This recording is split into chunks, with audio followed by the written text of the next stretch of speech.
নরসিংদীতে জুলাই যোদ্ধার তালিকায় নাম না থাকার অভিযোগ করেছেন নাসির মোল্লা নামে গুলিবিদ্ধ হয়ে আহত এক যুবক।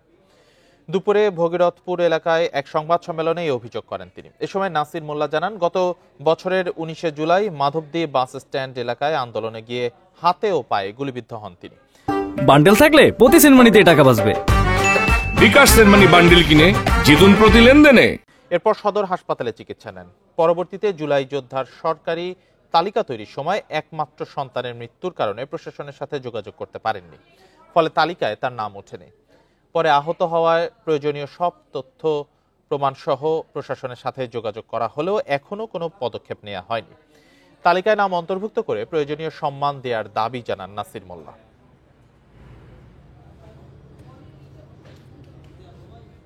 তারা এই সরকারিভাবে তাদের সরকারি